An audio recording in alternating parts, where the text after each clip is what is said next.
which is the question about the sanctification of Yerushalayim, the Beis HaMikdash specifically, if it was sanctified initially, does that sanctification hold true for Lasid Lavi as well, for the future, for all times? Let's just bring up the text here. So we're in the Gemara Daf Yud Amud Aleph. Megillah Daf Yud Amud Aleph, middle of the page. We're holding, it says Tanoihi. Now, what is, again, just to go back to the discussion that we had, the discussion that we had was with regard to a statement by Rabbi Yitzchak. The Mishnah says that trying to find the difference between Shiloh and Shiloh, that after the destruction of Shiloh versus after the destruction of the Beis HaMikdash. So the Mishnah says, "Ein bein Shiloh liYerushalayim." That there's no difference between Shiloh, which hosted the Mishkan for 300 plus years, and Jerusalem. Is that we're number one is where we can eat the certain things that are connected to Yerushalayim. How does that work versus places that we could eat in Shiloh? Meaning, if you have to eat the second tithings or the kachim kalim, which has to be eaten in a certain space, it has to be eaten in Yerushalayim. Whereas Shiloh, as long as you could see the tabernacle, which could be from a distance even further, then it's still okay to eat the second tithings and the kachim kalim.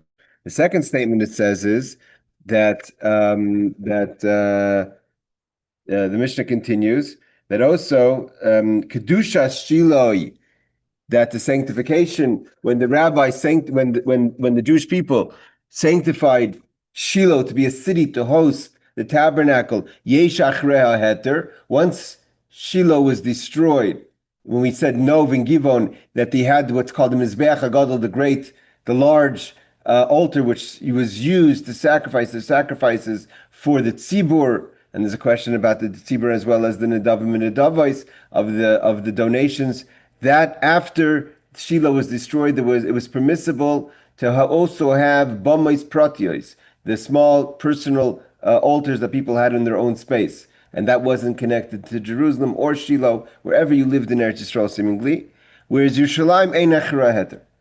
Our Mishnah says clearly, there's no such thing as once Jerusalem was established as the place for the temple, even after the destruction of the Beis HaMikdash, first or second, there's no longer an opportunity for someone to have their own private bama, which means there's no such thing as a sacrifice outside of the Temple Mount, not just outside the Temple Mount, outside exactly where the Mizbeach was.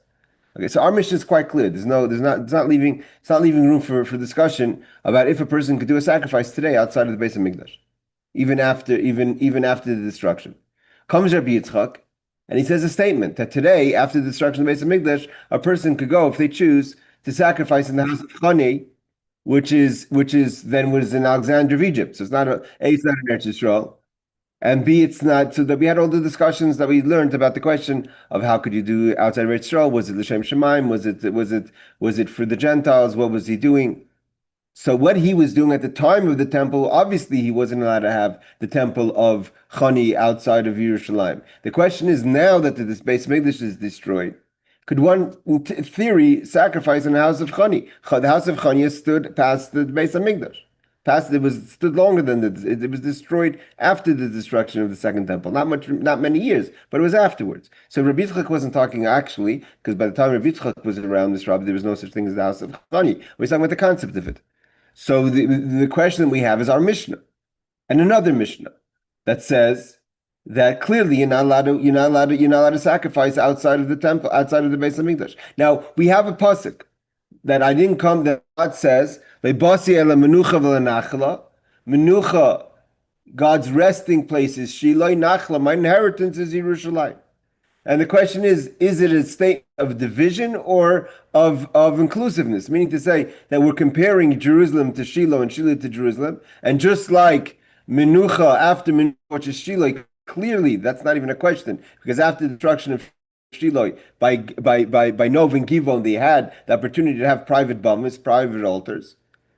So Menucha is like, Nachla is like Menucha, or is it coming to separate that there's Menucha and there's Nachla, right? I rested here, which is menucha from the word to linoach, to rest, and nachla, my inheritance. I came home. Once I come home, there's no outside, there's no more resting. And even if my home is destroyed, this is my home. I've come to my place. So therefore, Yerushalayim is different than Shiloi, or is it the same as Shiloi? So the conclusion of our mission is clear that Yerushalayim is different than Shiloi. That once God comes to Nachala, there's no such thing as Bamis anymore. There's no such thing as a private altar. And we have another Mishnah that we've asked that says a similar statement. It says, Rami, from when we asked the question, Kashi of Ramori, because he says, there's another Mishnah that says, Mishabar Yerushalayim, that's Rabbamis.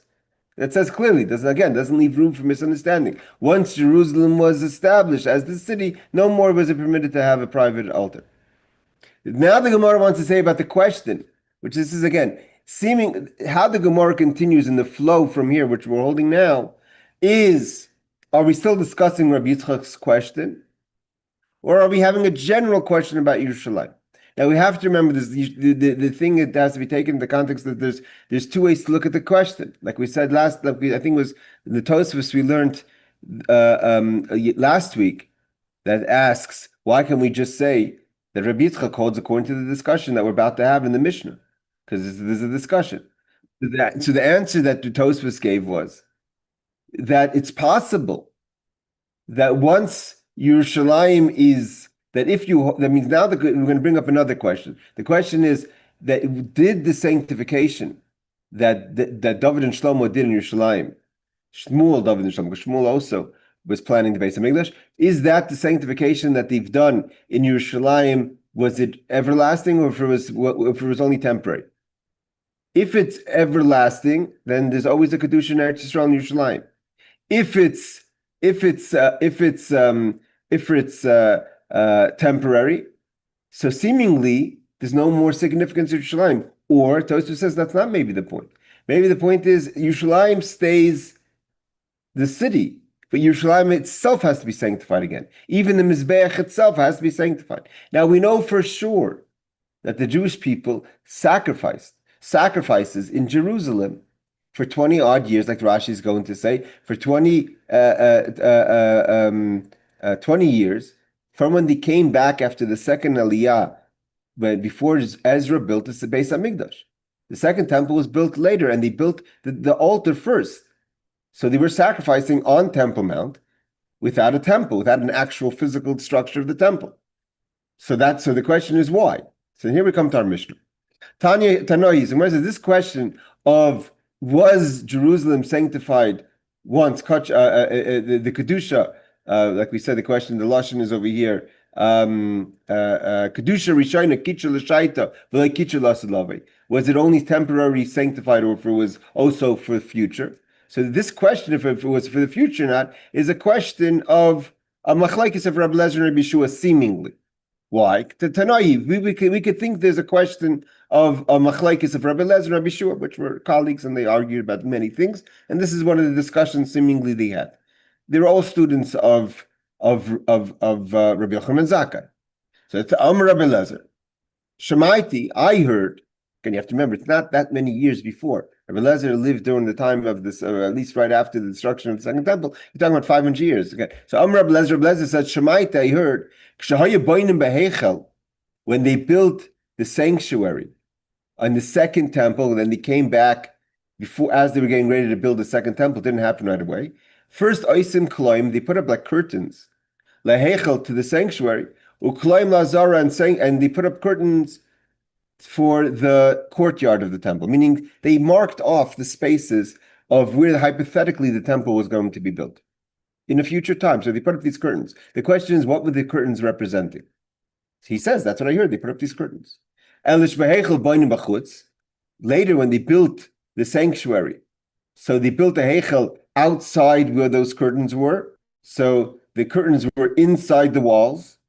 And the courtyard they built inside the courtyard, meaning the curtains were outside the eventual walls that went up. Okay, so Rashi says, because at this point in the discussion, we're under the impression that why did they put up these curtains? They put it up in place of the walls. These curtains were as if the walls were up. Why? Why do we have to have the walls up? Because we have a pasuk that says Mul Oil Moed, that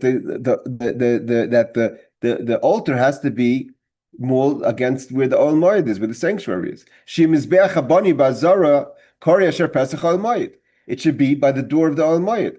Because if anyone we don't have the picture. I don't have the picture to bring up right now. If the big altar, which is the altar, it's called Mizbeach HaChutz, was outside the Oil Moed. The Oil Moed was in the Mishkan, but in the Beis HaMikdash it was called the Heichel, the sanctuary.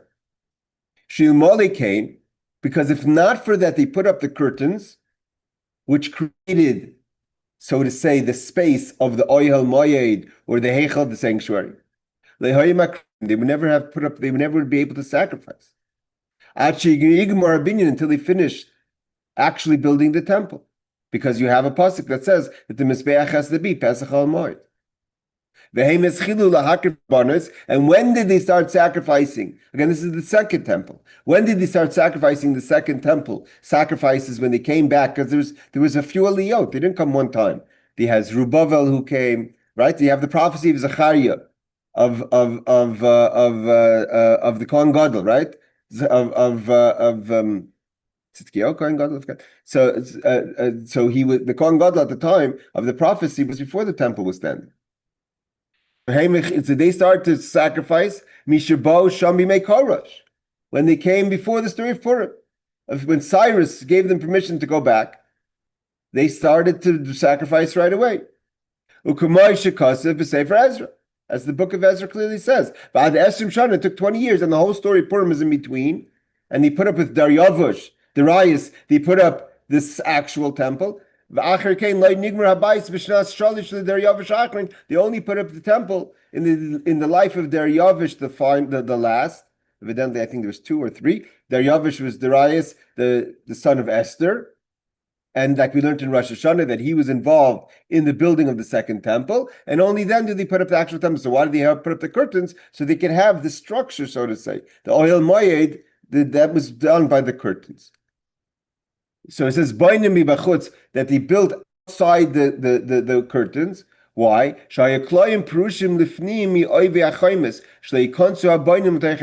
Because what they did was they put the curtains a little inside of the sanctuary space, and they didn't want the workers, which were not Kohanim, to step into the sanctuary. Now, from here, you see something else. That the fact that the curtains went up made as if the sanctuary was already a sanctuary. And once it's a sanctuary, a regular person can't walk in. They didn't necessarily have this issue when they built the first temple, because they only became a sanctuary after Shlomo dedicated it. But here the curtains made it like a temple. So therefore they had to stand outside the Heichel to build outside the curtains to build the walls. Now, the problem with this, Tosfos is going to say, is that they made the Heichel smaller. Means at the end of the day is the walls where it ends up being the sanctuary. The curtains kind of now made it a little narrow, because if the curtains are on the inside of the wall, so they don't have the complete measurements of the wall of the. So let's see what Rabbi Steinzat says. Rashi says the Gemara seeks to prove from here that according to Rabbi Lezer, the initial consideration sanctifying Jerusalem for its time only and not forever. Meaning, if Rabbi Lezer would hold that the curtains, that the Beis HaMikdash was Kitsha B'Shaita and Kitsha L'Asalavi, that when they sanctified it, David and Shlomo, in the first temple, it was always sanctified. So that's anyways the place of the Oil Moed. So they would just have to put up a Mizbeach, and that's fine. There's no need for the curtains. The curtains are only to create the Oil Moed, the Heichel. Again, the Heichel and Oil Moed are the same thing. The Oil Moed is what it was called in the tabernacle, and the Heichel what is called in the Beis HaMikdash. It's the sanctuary. So we have the sanctuary, and the inner sanctuary is the Holy of Holies, right? So in the temple, that was the Heichel. That's the structure that we see in the pictures of the Beis HaMikdash. And in the Mishkan, that is the place that has the beams with the coverings of the skins. That's all. That's the Oil Moed, and this is the Heichel, but serves the same purpose. where they housed the inner altar with the candelabra and the table, and inside is the Holy of Holies where the ark is. Okay, so the only reason they have to put up the curtains to make the heichal is because there was no heichal, because the kedusha left, and you can't do the mizbeach if there's no heichal, there's no oil moed. So he says, Rashi says that he holds that initial consecration and sanctified Jerusalem at the time only and not forever. Consequently, hangings were necessary to establish barriers around the temple in order to sanctify it. So the actual hangings of these curtains was to create the sanctification of the space. The hangings were later replaced with walls. Others seek to prove from the statement of Rabbi Lezer that he maintained that the initial consecration sanctified Jerusalem forever, as otherwise when they established the hangings, they minimized the area of the sanctuary. Okay, I'm not sure how this works in the Gemara that we're learning. Basically, what he's quoting over here is that, on the contrary, that Rabbi Lezer, the very fact that they put the curtains inwards, I think, because they only built the walls outside the curtains, if he was sanctifying it with the curtains, he was sanctifying less space, because the curtains are inside the walls, even if it's a few feet, but you lose the footage all on the outside parameter of where the wall was. So by making the curtains inside, they didn't do the proper measurement of the Beis HaMikdash. And it's prohibited to change the measurements. Therefore, it must be that the hangings were established for seclusion, just for privacy. But that's the end of our answers. I'm not sure what this Yarot is alluding to. The Meiri concurs with the first opinion, citing proof from the Tractate Chagiga, while Rabbeinu Tam rejects proof. Okay, so there's a question. If even initially there's any thought to say that the curtains could have been a form of sanctification. That's the question. Okay, so Amar Rabbi Yeshua says, that's our opinion of Rabbi Lezer. Rabbi Lezer says, I heard that he put curtains, and this we want to prove. That's what, I mean, I'm not sure again what the Davash is saying. I think when he says the Rabbeinu Tam, maybe he means about the Rabbeinu Tam talking about the Makam HaMizbeach. But just the basic understanding of the Talmud at this point is that the very fact that Rabbi Lezer said they put up the curtains means that the sanctification of David and Shlomo did not last in the second temple. Once it was destroyed, there was no sanctification, and they required the curtains to sanctify the space so they could have it, like Rashi says, Pesach Moed, to put up the Mizbeach in its right place opposite the sanctuary, at the door of the sanctuary. Rabbi Shur says no. Shemati shmakrivim af b'shem bais. You could sacrifice even if there's no home. Oichlin kachei kachim, you could eat the holy sanctified sacrifices. Alpha b'shem kloim, even if there's no curtains to guard off that space. Kachim, which is the space of the azara, of the courtyard. Kachim kalim, you could eat the more lesser sanctified sacrifices that are able to be eaten in the city of Jerusalem. Umaysa Sheni, the second tithings, like we learned in the Mishnah, has to be eaten in the city of Jerusalem. Afal Pishein Chaim, even if there's no wall of the city of Jerusalem. Because Rabbi Shua says it's not necessary. When David and Shlomo sanctified the space, it was sanctified forever, and therefore all the Makam HaMikdash is the Makam HaMikdash, where the Azara is, where the courtyard is, that's where you could eat the sanctified sacrifices. Where the walls of Jerusalem are supposed to be is where you could eat the lesser sanctified sacrifices and the second tithings. And you could sacrifice it on top of the Mizbeach. And therefore there's no necessity for the curtains. The curtains, it means he's arguing seemingly. With Rabbi Elazar, it says that Rabbi Elazar holds you needed the curtains to sanctify, to create the space of the Mikdash. It's not necessary because David and Shlomo did it once. And once they did it once, you don't need to do it again. From here, the Gemara says, again, this is not necessarily a continuation of the subject of the house of Chani. Like Tosfos says, you could either learn that this is trying to, because we already learned last week, that Rabbi Yitzchak said, he walked back a statement.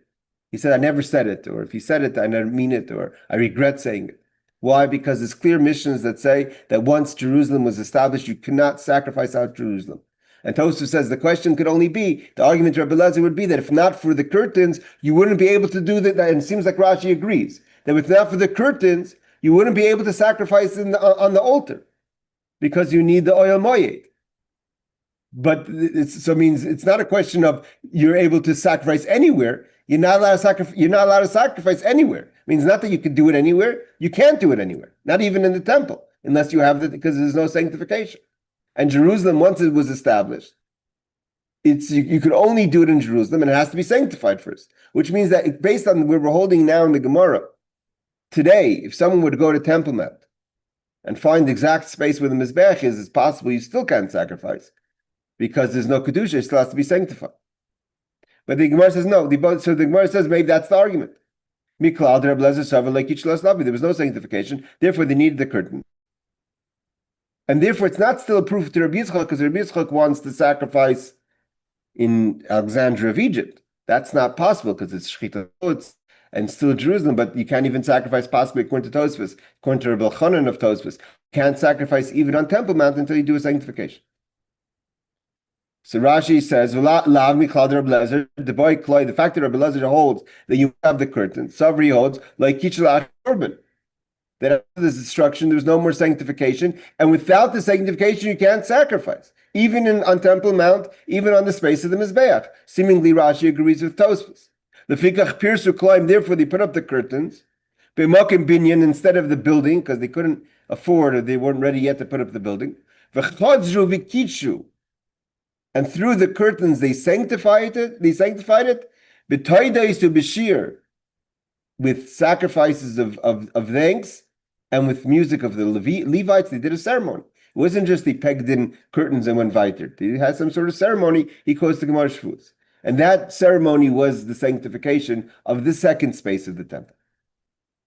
Okay, Tosfos Reb Steinzat says like this: with regard to this matter, there is a fundamental dispute cited by Tosfos and other early authorities here, and it apparently also relates to the dispute between the Rambam and the Ravid. Again, this is a deep argument of a discussion again of the Rabbi still take. He says the Rambam Ravid about the sanctification of Jerusalem and the Temple Mount. Again, there's also a question if we're talking about a sanctification of Jerusalem or a sanctification of Temple Mount.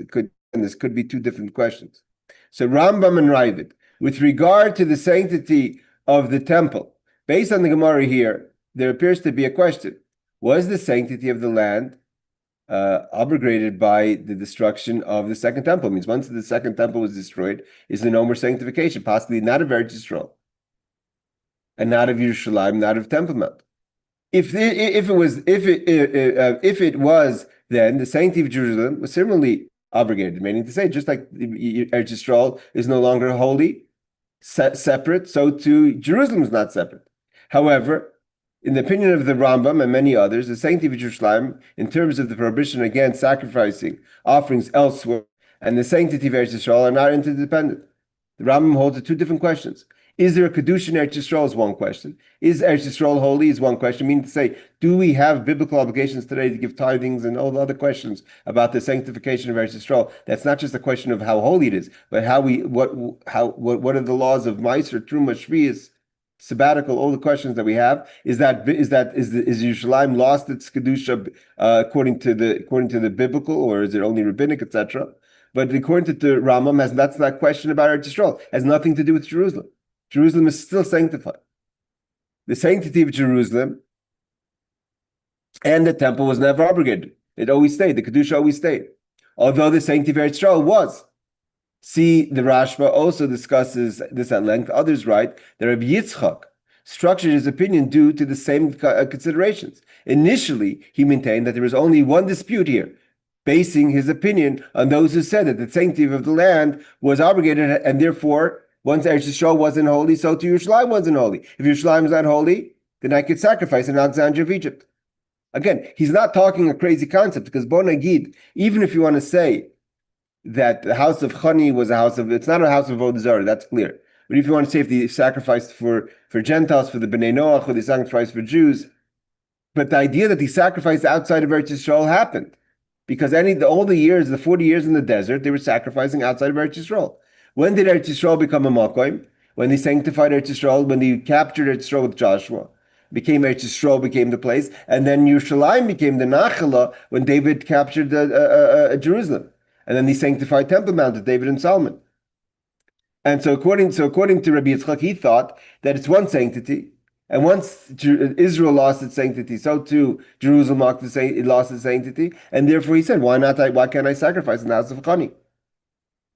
However, once he realized that the sanctity of Jerusalem was and the sanctity of Eretz Yisrael are not interdependent, it's possible that Eretz Yisrael no longer has its kedusha, but Yerushalayim still has its kedusha, and that there's no one that holds that the sanctity of Jerusalem is abrogated. He retracted his opinion. So that now explains, according to Sfas Emes, why Rabbi Yitzchak retracted. It means even though there's a machlokes between Rabbi Lezer and Rabbi Shua, if they had to sanctify Yerushalayim, but it could be if the Temple Mount, but we're going to see that it's not an argument, because even according to this footnote should have been a little later after the end of the Gemara.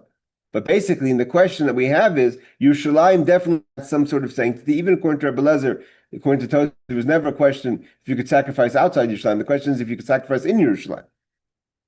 But Rabbi Yitzchak, when he realized that it's possible that the Kedusha of Eretz Yisrael is no longer there on the level it was, but that doesn't affect Yerushalayim, and everyone agrees Yerushalayim remained sanctified.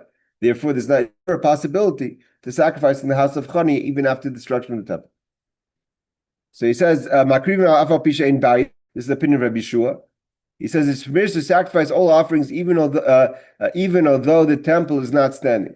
The offerings of the most sacred order may be eaten in the entire courtyard, even though the walls are destroyed. Means even if you go up today, tonight's Tisha B'Av, unfortunately, if Mashiach doesn't come, so we're going to be mourning the destruction of the Beis HaMikdash.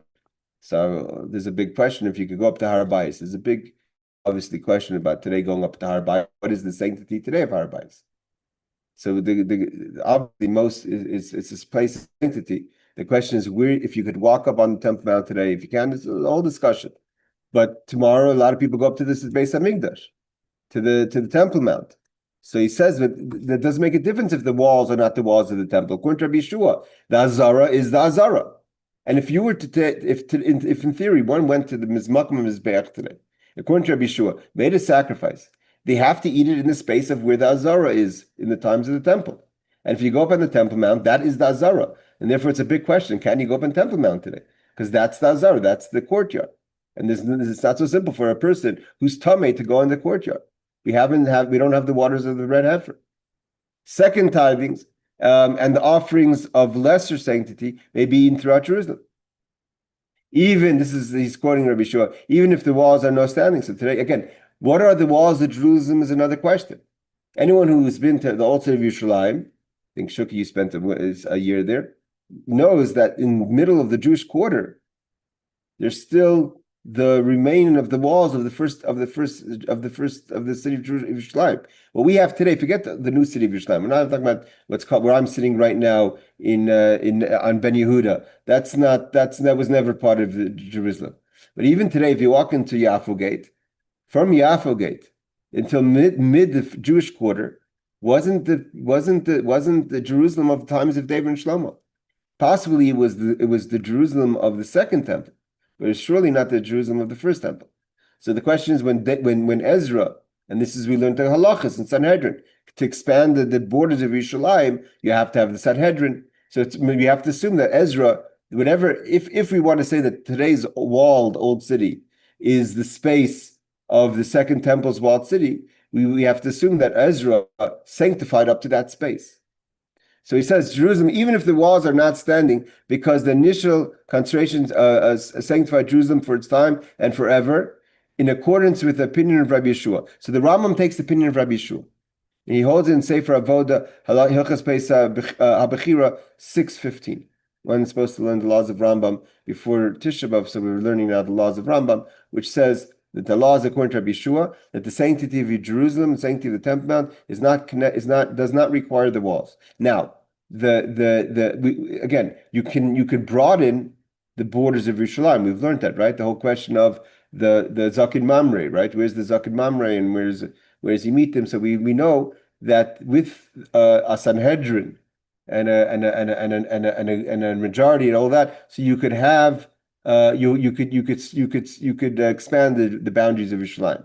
They would go to the point that they wanted to do it. They do sacrifices over. They would do some sort of ceremony. So there's a way of expanding the walls of Yerushalayim. So we have to assume that in the times of Ezra, if Ezra didn't wall off Jerusalem like they did in the first temple, or if later at some point between Ezra and the destruction of the second temple, it's 400 years, Herod, whoever it was, but they did it, the Sanhedrin broadened the borders, so then that becomes the borders of Yerushalayim. So it could be that today's walled city is the borders of the old city of Jerusalem in the second temple, but surely it was not the same boundaries of David and Shlomo. Which means to say, when we say that it was kutra la'asad lavei, that it was always sanctified, doesn't mean that only that space, because halachically you could expand that space. But that Jerusalem becomes the city was a sanctification by David and Shlomo, according to Rabbi Yeshua, and that's the opinion of the Rambam. Amalei Ravina Avashi. So Ravina says to Ravashi, Mimai, who said that's the argument? Who said the argument to Rabbi Lezer and Rabbi Yeshua is if the sanctification of Yerushalayim was only temporary until the destruction of the first temple, and therefore, according to Rabbi Lezer, they had to put up the curtains in the time of the second temple to create the sanctity of the temple. Maybe everyone agrees with everyone agrees that when they sanctified Jerusalem, it was forever. Jerusalem is a place of holiness forever. Yes, you could expand the borders, because like I said, because the first temple was a different boundary of Jerusalem, but the sanctification, the core sanctification is always. What's the difference between Rabbi Lezer and Yeshua if they had the curtains or not? That they had different opinions of what happened. One, according to Rabbi Lezer, there was curtains. According to Rabbi Yeshua, you never heard about the curtains. So why do they have the curtains if there's no requirement of sanctification? So why do they have the curtains if it was sanctified? Why do they have to put up the curtains? It's just for privacy. It wasn't sometimes we get all caught up. There's a famous story that when the Alter Rebbe was arrested, so he had to go meet afterwards. One of the conditions was he had to go meet 3 rabbis of the non-Hasidic camp. So one of them asked him about the behavior of the Alter Rebbe. He questioned 3 things. He questioned why does he ride a wagon with 4 horses, and why does he wear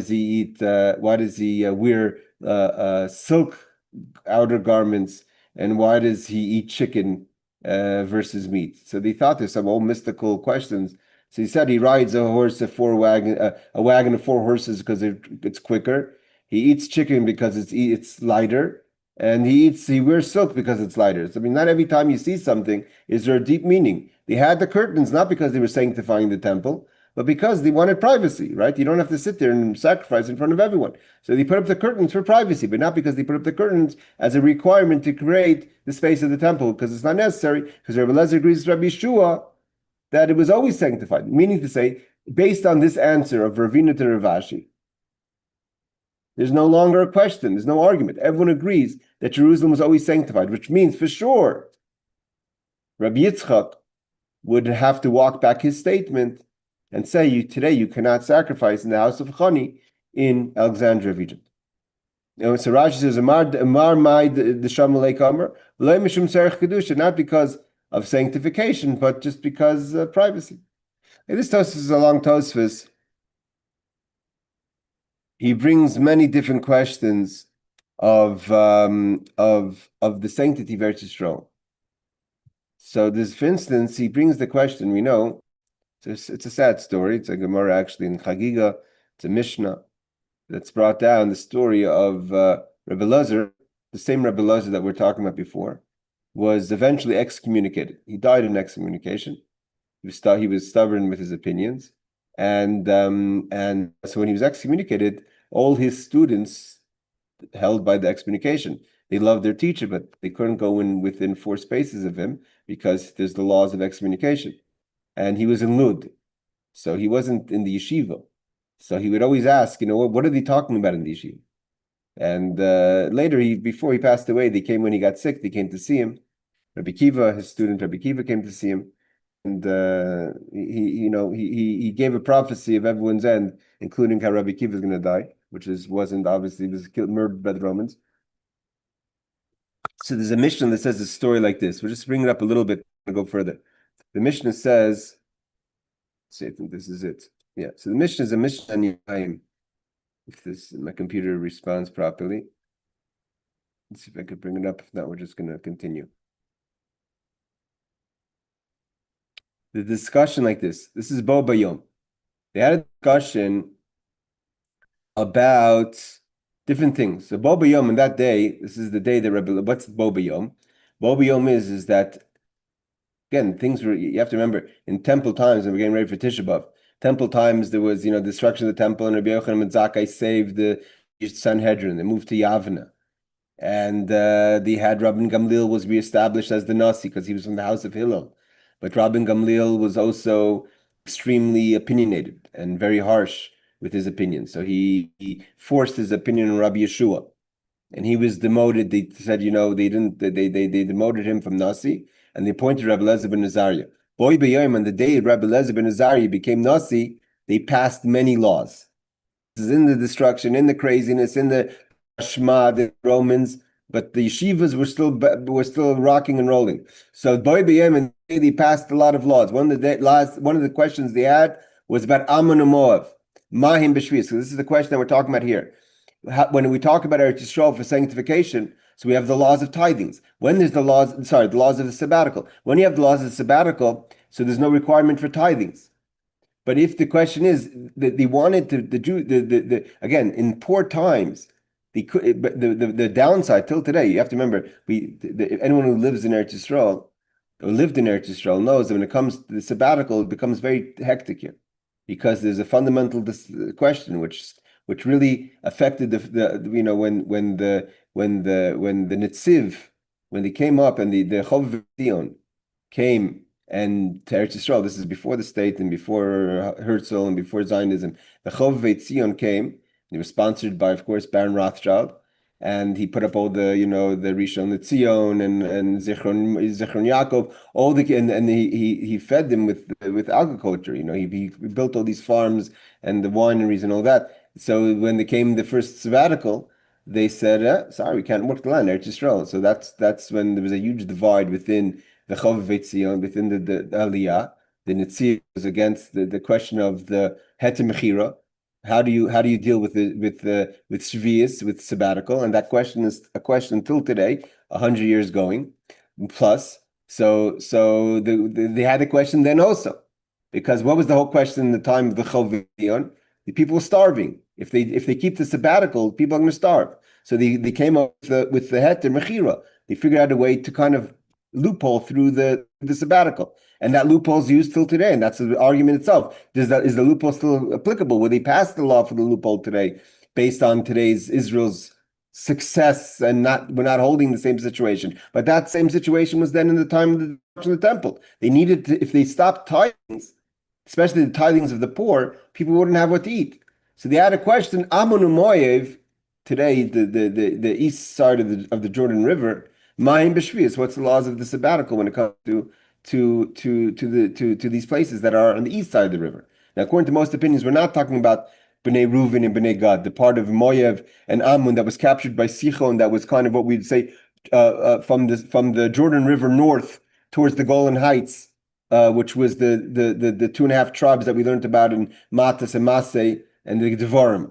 But we're talking about the south part of Jordan, south on the Jordan River, but south. So the Ammon Moav as it really was. So Mayim B'Shvius, what do they have in the laws of Shvius? So Gazer Reb Tarfon Meiser Ani. Reb Tarfon says we have to have the poor man's tithing. So why? Even though it's sabbatical, there's no tithings, but this is not Eretz Yisrael. So therefore, they said if you live in Ammon and Moav, you should give second tithings so the poor people could cross the river and they could get second tithing. A poor man's tithings. Rabbi Elazar ben Azariah, Ma'aseh Sheni, said no, it's not Eretz Yisrael. Then you have to give second tithings, which means you have to go to Yerushalayim to eat it. Amar Rabbi Shmuel Elazar ben Azariah lecha ra'yi l'lamed she'ata machmir. You're being strict. You're making people take their fruits to Jerusalem. Shkol machmir alav ra'yi l'lamed. Prove. If you're being strict, you have to bring proof to being strict. My brother, I'm going according to the order. We have to have how many years are second tithings and how many years are the poor man's tithings, because you don't give both. you always have to give the first tithings. That's to the Kohen and the Levite. Get the Truma Meiser. But the second tithings, some years the fruits went up to Jerusalem for the owner, and some years the fruits went to the poor. So he's saying, I'm going according to the order. Tarfon is changing the order to give it to the poor people. He has to bring a proof. It says Egypt also is not Eretz Yisrael. And just like Egypt, there were second tithings in the sabbatical, so too Ammon and Moav has to give second tithings. Ma Mitzrayim Meiser Ani B'Shvius, Af Ammon and Moav Meiser Ani B'Shvius. Heishiv Rabbi Elazar ben Azariah. Rabbi Elazar ben Azariah says, Bava Chutz La'aretz, Ammon and Moav Chutz La'aretz. Ma Bava Meiser Sheni B'Shvius, Af Ammon and Moav Meiser Shvius. So they had an argument. Do we compare the southeast of the Jordan River, of Jordan today along the river? Is it like Babylonia or is it like Egypt? So do we have to give second tithings? We have to give poor man's tithings. So they go back and forth. What happens? Come to conclusion. Boy Bayom, they concluded.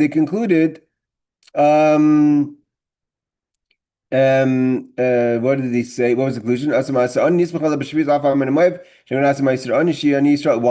What's the reason? So the poor people should have what to eat.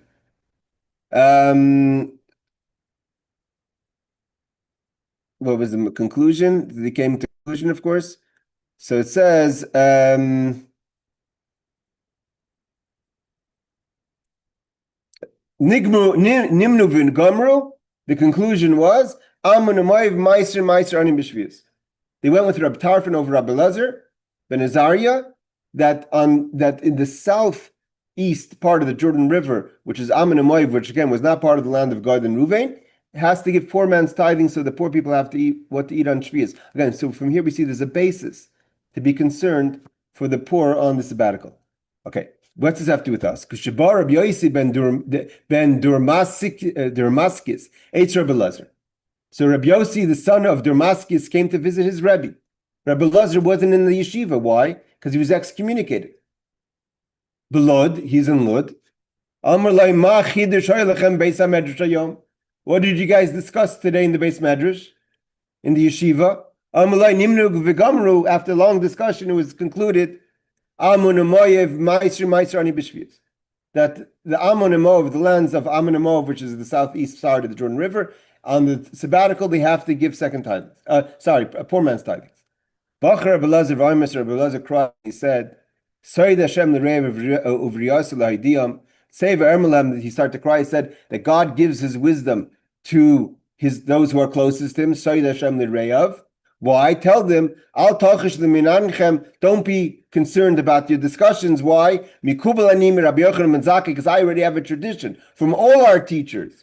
The Patash Haggadah, the great Rabbi Yochanan ben Zakkai, Sheshama mi Rabbi v'Ramei b'Rabbi, he all the way back to Moshe Rabbeinu, Allah ad alach l'Moshe miSinai, that Ammon and Moav, Meiser and B'Shvius, they were right. That the conclusion that he had with the argument of Reb Tarfon and Rabbi Elazar ben Azariah with the second tithings, or poor man's tithings, all the way from Moshe Rabbeinu, which Moshe Rabbeinu wasn't really discussing such a subject, but he said that in theory, such a subject, if the Jewish people ever lived in Ammon and Moav, because that's again the part that wasn't given to Reuven and Gad, then if someone lives there, they have to give the poor man's tithings in the sabbatical. So therefore, the rabbis came to the right conclusion. Tosfos quotes this Mishnah because this Mishnah is brought down again later in Chagiga, and the story actually ends up. This is the story in the Mishnah, but the story ends up. What happened is that he cursed. Rabbi Elazar cursed Rabbi Yossi. He says, Amar lo, in the Gemara it says, Pshoit yadcha v'kibel anecha, like catch your eyes. He cursed him with blindness. We're not sure why he cursed him with blindness. Some people say he cursed him with blindness because he shouldn't have even quoted a halach in front of his Rebbe. At the end, he davened for him. He got back his vision. And he says, then he quotes, the Gemara quotes again this Mishnah, Bachar Rabbi Yossi, and he says, that I got from Yochanan ben Zakkai to Moshe Rabbeinu. So he says, why? Now the Gemara says, Matam, why is that Ammon and Moav is poor man's tithings? Because he says, Harba Krachim Kivshim Oilim Mitzrayim. When the people came from Egypt, meaning with Joshua, they captured many villages. All the places that were captured by Joshua were captured by the second aliyah when they came with Ezra. They didn't capture all the borders of Eretz Yisrael. And the Rambam quotes this. Rabbi Eliezer says that when they sanctified Eretz Yisrael, they only sanctified it the first time with Joshua, it lost its sanctity. And because it lost its sanctity, the questions of tithings and sabbatical don't apply to the borders of Joshua's Israel, Eretz Yisrael, but applies, or the expansion of David. But whatever they captured in the second time they came, if they didn't capture certain places and reestablish it, it's not Eretz Yisrael anymore. And why did they leave certain places? So they shouldn't have to have the laws of sabbatical. Because if they had laws of sabbatical, no one would have what to eat. So they left certain places uncaptured, because then you don't have to keep the laws of sabbatical, and you could keep, and you could give second tithings to the tithings to the poor. And then it says over there, he calmed down. He said he was able to have his vision. Tosfos quotes this whole Gemara. From here we see, in our Gemara, we said a question that we said that Ravina said to Rabashi, that Rabbi Eliezer Hagadol agrees that it was sanctified forever. And we have a clear Mishnah in Yadayim and a Gemara that explains in Chagiga that Rabbi Eliezer says that the reason that the cities that weren't recaptured in the second Aliyah didn't have the Kedusha of Eretz Yisrael. So much so that you didn't have to keep the laws of the sabbatical, and you had to give tithings to the poor. So how do we say that everyone agrees that Eretz Yisrael had its sanctification forever? So from here, Tosfos concludes that there's a difference between the sanctity of Eretz Yisrael and the sanctity of Yerushalayim. The question about Yerushalayim is never a challenge. Everyone agrees Yerushalayim remained and was sanctified always. But Eretz Yisrael not so, and the Rambam and the laws of Yad HaChazaka, he goes through the taka that the question is today. The question is today: do we go after the borders of Eretz Yisrael, of Yeshua, or do we go after the borders of the second Aliyah? Means if you have to know what's Eretz Yisrael today, is it the Eretz Yisrael of what Joshua conquered, or is it the Eretz Yisrael that the Jewish people conquered in the second Aliyah? And it's complicated. That's where some places Trumas and Maasros are Suffolk, certain places Aku, and Chsiv Rambam goes into all the borders that were the first Aliyah and the second Aliyah. And seemingly the halacha is that the first Aliyah lost its sanctity, like Rebbe Lezer says, and there's a different question. There's also a question of how they conquered it. Chazaka versus Kivush. Through Joshua, they conquered it through capturing. Through Eretz Yisrael was chizuk. It seems like there was the bottom line is that the second Aliyah was more powerful than the first Aliyah. That's the conclusion that it comes to. That the second Aliyah, whatever was Eretz Yisrael in the second temple, is more Eretz Yisrael today.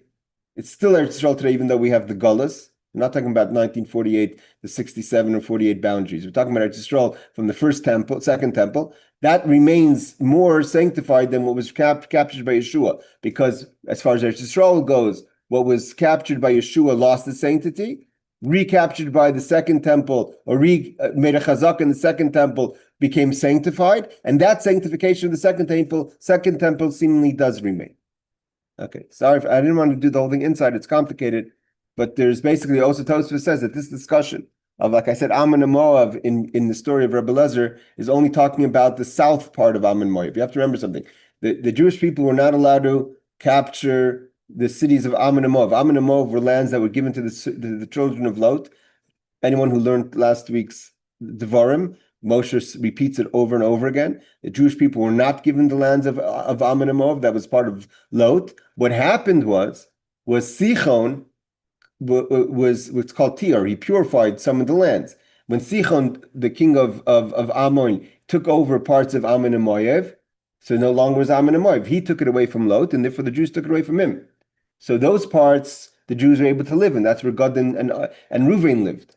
But the south parts of Ammon and Moab, that stayed chutz la'aretz and was never holy. But so it means to say that till today, there's Eretz Yisrael, there's the east side of the river, but there's the east side of the river where Reuven and Gad lived, and there's the east side of the river where Reuven and Gad didn't live. So the south part is Ammon and Moab proper, and the north part is Ammon and Moab that was tahor, that was cleansed, so to say, by Sichon, and therefore was captured by the 2.5 tribes, and therefore became part of Eretz Yisrael, like he says over in the Tosfos, that Sholosh Artzos, that there's 3 lands, and one of the lands is Evar.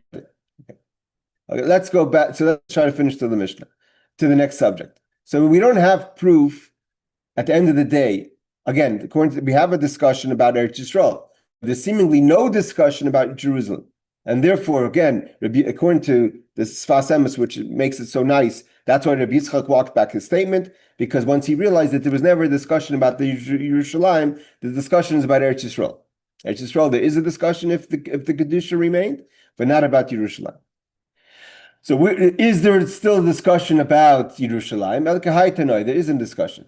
The Tanya we learned. Rabbi Shmuel ben Rabbi Yossi. Rabbi Shmuel, the son of Yossi, says that we're talking about that we found about cities that have walled cities. And the walled cities have different laws. There's different laws of walled cities about what's considered a sale of a walled city. Properties that are in a walled city has different laws.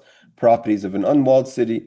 And then there's other questions of the Mitzorah. And so the walled cities have a significance in halacha, not just about the Megillah. So Shiksha'alu b'nei Agoyla, when the people came up in the second aliyah from Bavel, b'nei Agoyla means coming from Bavel back to Eretz Yisrael before the rebuilding of the second temple. Matzuas elu v'kichum, they found certain walled cities and sanctified them as walled cities.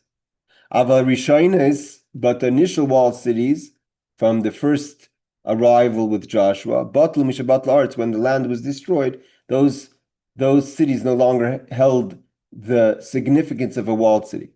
Al Mokasavra Kuchirishana Kichilashait like Kichilaslavi.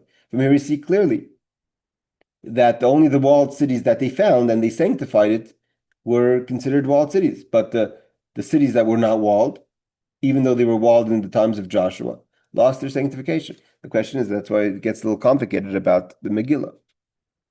There were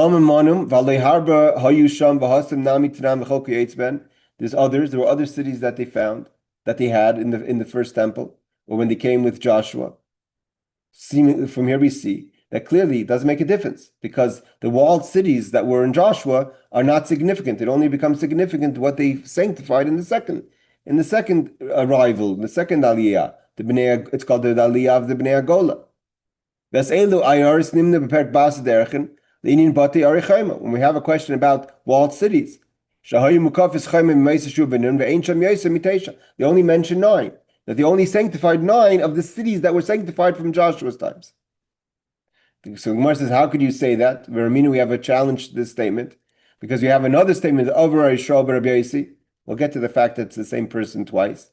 With only these cities. We talk about all the walled cities in the Bashan, in the area of the Golan that they captured. They had many walled cities. Because when they came back, they sanctified these, but there were others as well. For Aminu Maskan the Milsi, the Amr Liel Haitanai Pligi Bikicha Vlekicha. The question about what was sanctified and what wasn't sanctified. Hold on a second.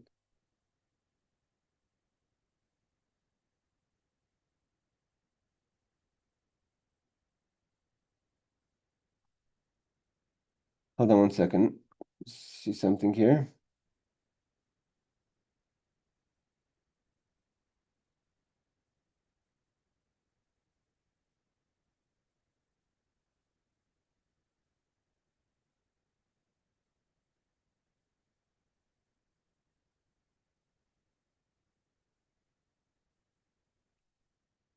So the question is, seemingly this is not a contradiction yet. Let's just put why did they have to sanctify them? So first he says like this. First statement is Rabbi Yishmael ben Rabbi says that they only counted the cities that they found and they sanctified them because the sanctification lost after the destruction. Then we have seemingly a replica statement. Rabbi Yishmael says they came up and they sanctified. Why did that when they came up they only found these and they sanctified them? But the question is, he continues, Kitchum, why did they have to sanctify them? Because they were sanctified by the times of Joshua. You don't have to sanctify twice.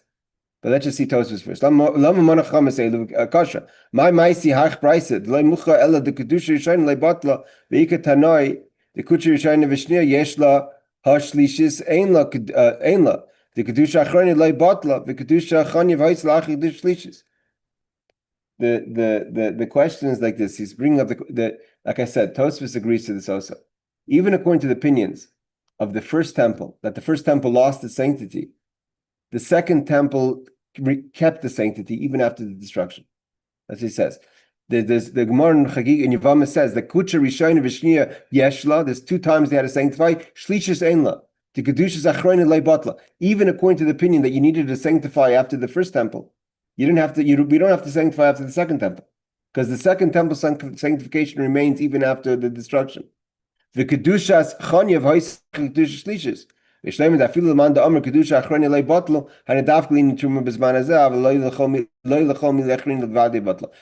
basically, so how could you say Chanya you could sacrifice? In Egypt, Eretz Yisrael, according to all opinions, was sanctified after the second Aliyah, and that stayed forever. Everyone agrees that today Eretz Yisrael is holy. Maybe it lost its holiness after Joshua, but everyone agrees it retained its holiness, like the Rambam says in Yad Chazaka. So the answer is that it doesn't mean for everything. Could be it only means for tithings, but for sacrifice, it could be you could sacrifice in the house of Chanya. So let's continue the Gemara. The Gemara says, why is this an argument? So far it seems like it's just a replica. So the Gemara continues. What does he say? You don't have to sanctify them.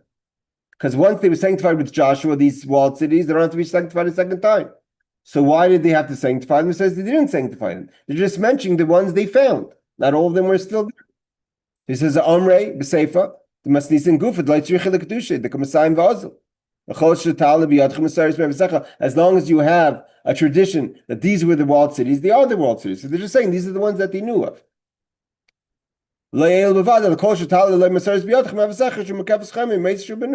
As long as you know that there was once a city here, then it's considered a walled city. So here we see clearly that there's 2 opinions in the same person, Rabbi Shmuel bar Rabbi Yossi, if the sanctification was forever or not. So we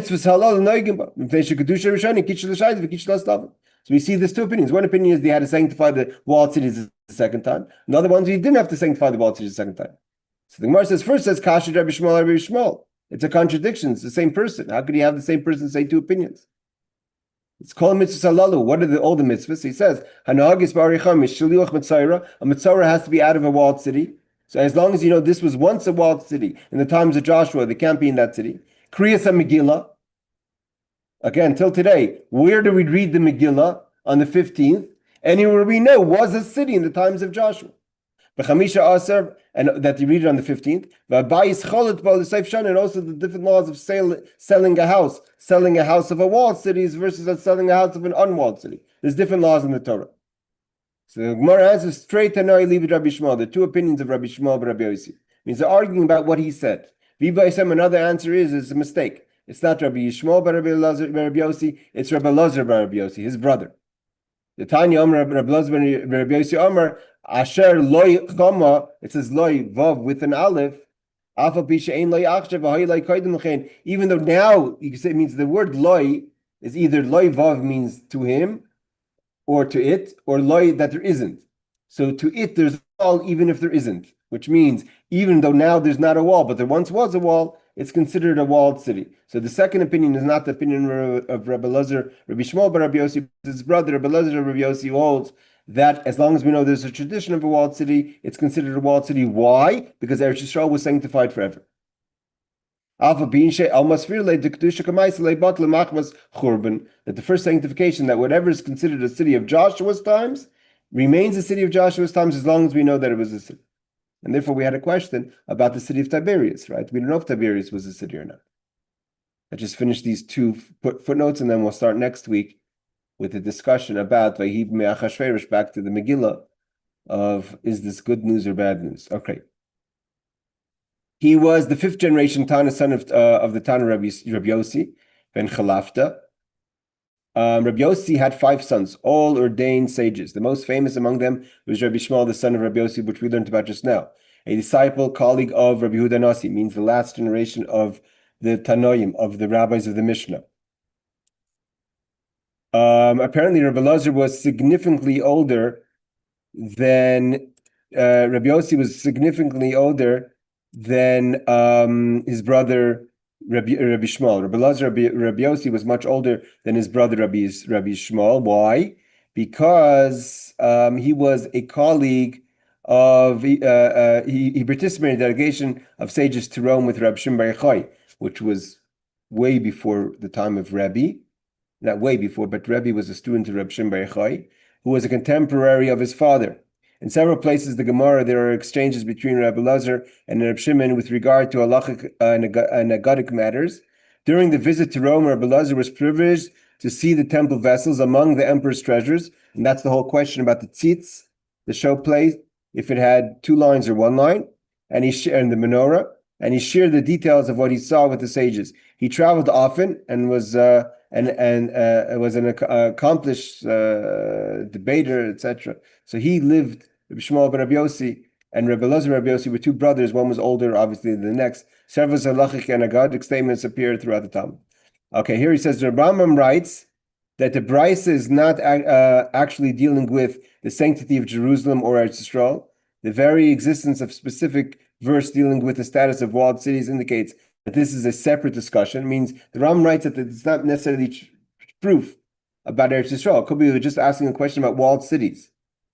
The statement is cited here only to indicate that Rabbi Lazar, son of Rabbi Yossi, dealt with related issues. And it is conceivable that he was the Tana.